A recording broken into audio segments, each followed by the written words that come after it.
This channel does not promote any violent, harmful, or illegal activities. All content provided by this channel is meant for an educational purpose only. বাক্স ব্যবসা নিয়ে শয়ে শয়ে মানুষ অপেক্ষায় সীমান্ত পেরিয়ে বাংলাদেশ ফিরে যাবেন। তারপরও গতকাল TV9 বাংলার বুম দেখেই ফুঁসে উঠেছিলেন কয়েকজন। বাংলাদেশ যাচ্ছেন? বাংলাদেশ যাওয়ার জন্য এসেছি। কেন?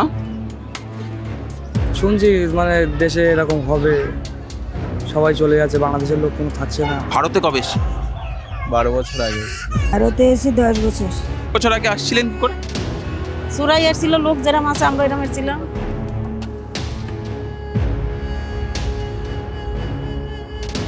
TV9 বাংলার সাংবাদিককে ধাক্কা দিয়েছিলেন।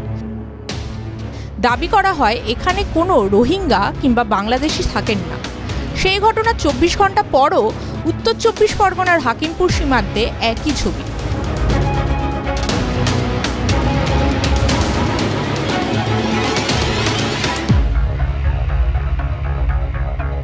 পরিবার নিয়ে বাংলাদেশে ফিরে যাওয়ার জন্য অপেক্ষায় বহু মানুষ।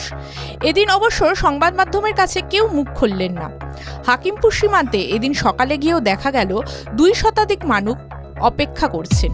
তাদের প্রশ্ন করা হয় ভারতে কোথায় থাকতেন, বাংলাদেশে কোথায় বাড়ি আপনার। সেই প্রশ্ন শুনে কেউ মুখ ঘুরিয়ে রাখলেন, কেউ সাংবাদিকের দিকে চেয়েই রইলেন। কোথায় কোথায় থাকতেন, বাংলাদেশে কোথায় বাড়ি ছিল দিদি, বলবেন না কিছু? থাকতেন কোথায়? ইন্ডিয়া, ভারতে? ভারতে কোথায় থাকতেন? বাংলাদেশে কোথায় বাড়ি? বাংলাদেশে বাড়ি কোথায় তাও বলবেন না?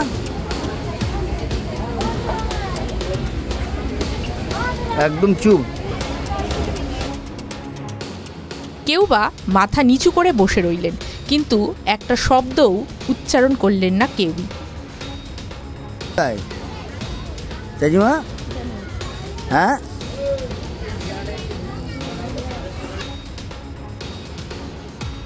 TV9 Bangla digital.